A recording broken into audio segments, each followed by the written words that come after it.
High, welcome to my new blog. সবাই কেমন আছো? আমি ভালো আছি।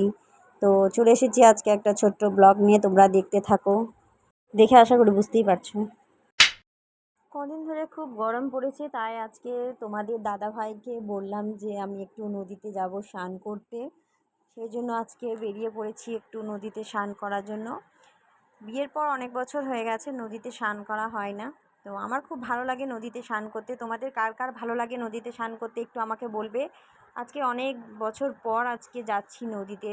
ভালো লাগছিল না, সেই জন্য। আর প্রচণ্ড গরমও পড়েছে, গরমেও একটা ভালো লাগছিল না, অস্থির অস্থির লাগছিল।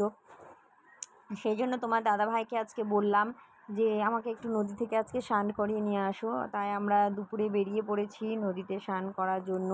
কিন্তু গিয়ে দেখলাম যে নদীর প্রচণ্ড বাজে অবস্থা হয়ে আছে। কি অবস্থা! নদীর পুরো জল একেবারে ঘোলা হয়ে আছে, কচুরিপানা ভর্তি। মানে আগে নদীর জলটা পুরো পরিষ্কার থাকতো, কিন্তু এখন আর সেই রকম নদীর জল নেই। আবার স্নান করতে করতে দেখি পাশ দিয়ে একটা মরা যাচ্ছে। মানে এটার পাশে শ্মশান আছে, এটাকে শ্মশান ঘাট বললেও চলে। ঘাটটা শ্মশান ঘাট নামেই এটা পরিচিত। হ্যাঁ, পাশ দিয়ে মানে ব্রিজের উপর দিয়ে মরা চলে যাচ্ছে। তো আমরা সবাই নিজেরা স্নান টান করে নিচ্ছি। তোমার দাদা এখন স্নান করছে, আমি পরে স্নান করব। আগে তোমাদের দাদাই আগে স্নান করে নিচ্ছে, তারপরে আমি স্নান করব। যা গরম পড়েছে কদিন ধরে, প্রচণ্ড গরম পড়েছে, প্রচণ্ড। তো তোমাদের ওখানে কেমন গরম পড়েছে তোমরা একটু কমেন্ট করে আমাকে জানাবে। কে কোথায় থেকে আমার ভিডিও দেখছো আর কোথায় কেমন গরম পড়েছে একটু আমাকে প্লিজ বলবে, না বললে তো বুঝতে পারবো না। আর কার কার ভালো লাগে নদীতে স্নান করতে আমাকে একটু জানাবে। আমার তো প্রচণ্ড ভালো লাগে নদীতে স্নান করতে, আমার খুব ভালো লাগে নদীতে স্নান করতে। হ্যাঁ, আর অনেক বছর পর গেলাম নদীতে, আমার খুব ভালো লাগছিল।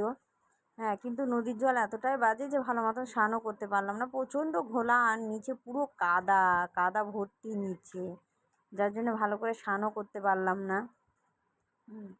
খুবই লাগছিল। তো তোমাদের কেমন লাগে বলবে একটু আমাকে।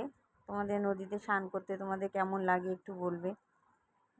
দাদা আবার একটু পুজো করে নিচ্ছিল, সাইডে ধূপকাঠি টুপকাঠি সব রাখা ছিল। তো একটু আবার জল দিয়ে পুজোও করে নিচ্ছে। ধূপকাঠি রাখিয়ে পুজো করছে একটু। তো তোমাদের খুব ভালো লাগে স্নান করতে। আর গরমের দিনে না নদীতে গিয়েও ভালো লাগে না, নদীর জলও প্রচণ্ড গরম হয়ে থাকে, প্রচণ্ড গরম হয়ে থাকে নদীর জল, ভালো লাগে না গরমের দিনেও স্নান করতে। কিন্তু ভাবতে পারিনি যে জলটা এতটা নোংরা হবে। আজকের মতন এখানে